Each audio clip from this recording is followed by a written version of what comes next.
this. We tip bottles for the homies that can't be here with us. So what were you doing at first? Because you were saying everyone was like, oh yeah, you're raw at rapping. But what was you doing before you dropped your first song? Were you just like freestyling, messing around, and then you just decided to record a song? How did you get into a studio to actually record a song? And also describe, like, because this is a different era too. So one thing, my bad, it is hella questions in one, but one thing I do be hella interested in like uncovering in these podcasts and interviews is like what life was like in like the past, and like the hyphy era and like the 2000s, the early 2000s. Because for me, I was too young, and a lot of my audience might be too young too. But that shit just hella intrigues me.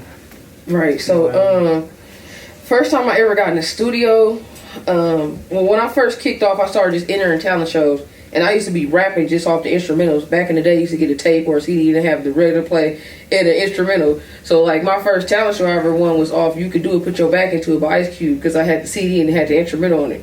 So, like, when I went off from that, it was like, okay, I knew I had something, you feel me? So I entered another talent show called the Hip Hop for the Soul talent show in West Oakland.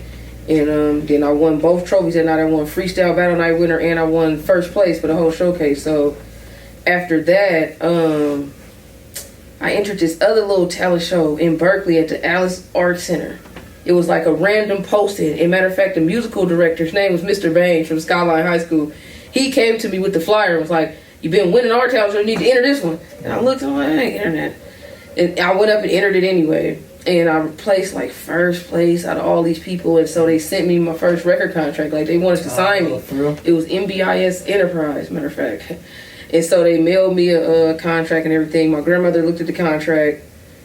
She went to my a big family member of ours, is Dwayne Wiggins from Tony. Mm-hmm. So she reached out to him. We went to the studio in West Oakland. He read the contract and he was like, they asked him for too much. He said, don't sign this contract. He said, in this contract, they asked him to be a manager, a producer, a writer. It was like he was like, they got too many hats they trying to fulfill and asking for this big percentage. He like, managers don't accept this type of percentage because they don't even do this much. So my grandmother was like, no, we're not doing that. So the guy, he still didn't want to give up on me. Like, I don't care, you didn't sign. I still want to give you free studio time. I want you to come to my studio, record me. I believe you that much. You ain't got to sign. So shout out to Anthony Murphy. He took me to my first studio session in his house on 21st and Wakefield. I was recording the dubs, and he taught me how to write bars. Like, I didn't even know how to write bars, like you saying. Like, I just knew how to write, but I didn't know how to break it down and be like, this is 1, 2, 1. So he showed me all that. Shout out to him, and I owe him so much, man. If I ever get on, he coming with me. But yeah, like he showed me how to write bars and had me doing all my first shows. Like I had a show at a fucking car show. He had booked me. That was fire. I had a song called Detail Shop. Some people still remember that song.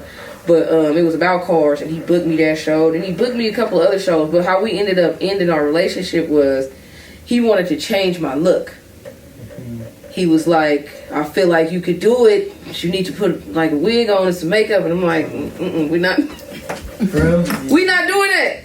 So I literally like had stopped answering his calls because he was like pushing that issue so tough, and I was like, no, bro. And if that's the way I gotta go, I'm not doing it that way, because I didn't feel like I needed to change myself. Because I'm like, I've been winning all these talent shows with my pants sagging, looking like a boy, bro. They wasn't tripping, and they didn't know me from a can of paint, and didn't nobody care. It was like they saw my talent over what I was looking like, which I was happy, because I was very worried about that when I first started rapping. I was like, people won't just boo me just because I look like this, not even give me a chance to get a word out. And it went the total opposite way, where people was like, this bitch rapping, what the fuck? Yeah. Fuck she gay, we don't give a fuck. Like, I had a battle, and the first thing the guy said to me was, yeah, you eating pussy and you gay ass bitch. And then the whole crowd booty. Tripped me the fuck out. They like, we ain't rocking with that. We know she gay. Won't kick, bro. You come with something else. He lost that night just because he went that route with it, because he thought that was going to make everybody be on his side. They like, no, we know she gay. We know too. Say something else. So then they had a lot of other people that try to battle me after they know you can't use that one. Like, don't say I'm gay. Everybody knows that. Like, you feel me? But yeah, that's how I got into it. Was that way. And then after me and his relationship, I ended up meeting some people on 35th and Davis, and I started doing music with Nickel and Dime Entertainment. Met them through some guys. Started rapping. They was in love with me. Like, you can record for free. But at that time, I didn't even know what direction I wanted to go with my music, because I wasn't even sure of myself. Like, what you finna say, or what you finna put out, or, you get what I'm saying? I was like in a tricky place at that time in my career, because what I was trying to do hadn't been done before. I didn't see no gay girl from Oakland drop no tape and make it. Nowhere. Yeah. So it was like I was scared to even like, nigga, you finna do it? I don't know. Wait, baby, I don't know. So it was like I was in, I was out, and I was in, and I was out. Cause I was just scared of the response of it, you know what I'm saying? But once I started rapping when niggas even know me, like, nigga, fuck that Tiff, drop your tape. Like, I have niggas run up on me right now, like, whenever your tape come out, I'm buying it. Nigga, like, where your shit at? Where that gave me the confidence where I was like, let me put a tape out. Like, let me try it, you know what I'm saying? And then my first tape I put out with Fat Mac and Entertainment, I ended up running into some guys I knew from back in the day, and it was like, whenever, when he ran into me, like, Tiff, I've been looking for you. He like, I'm gonna put your whole tape out for free. So I'm thinking he lying. We put the whole tape out for free. Distributed, and also this is because mind you, this is what year, around what year was this? That was the first tape. That had to be like 2008. Yeah, so it wasn't when you say put a tape out, it's not put it on iTunes. It's actually going to the stores. And he put it on my mixtapes, I believe. Okay. I think that's where he put it at. Like now, I can't even find it. Luckily, I have hard copies of it that I kept. But back then, like you say, wasn't no. So all I had was my ASCAP, and then I had that. But that was. Oh, back then, like in 2000. Yep, that's when I started my. That's when I started my ASCAP. Was way back then. For real? So you've been on it? Okay. Yeah, I've been on there for a while. But yeah. So yeah, just me networking, me just going out, just rapping everywhere, meeting hella people. Like I said, I was rapping with Nickel and Dime, or I actually got on Ike Dola's tape. He's part of the Farm Boys with Keek the Sneak, so that's how I first ever got introduced to Keek, and that whole crew was from being on 35th. Met the Jacka.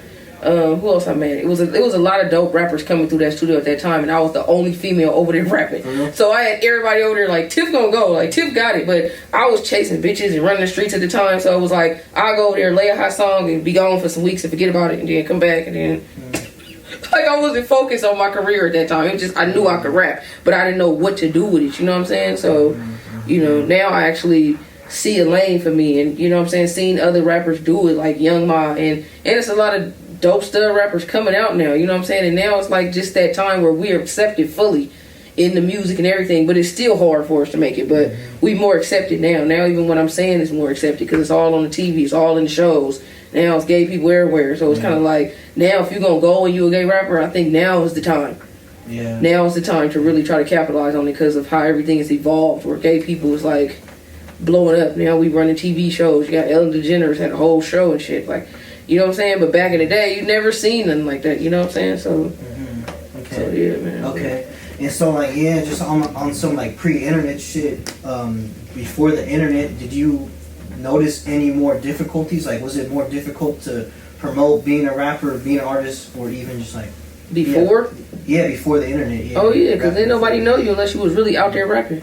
Yeah, you have to actually be outside. Yeah, you had to really be outside. Like, and I was really outside with the rapping. Like, I was rapping on the bus. I was rapping at people parties. I was rapping in summer school in the cafeteria, banging on the thing. So it was like everybody in my hood and in Oakland, they knew Tiffany was over there rapping. Mm-hmm. Like, I knew I had the whole Oakland knowing that girl over there raps. Like, that's her thing. You know what I'm saying? So, but like I say, back then you had to be really outside because it wasn't nowhere for nobody to see you unless you was really in their face rapping.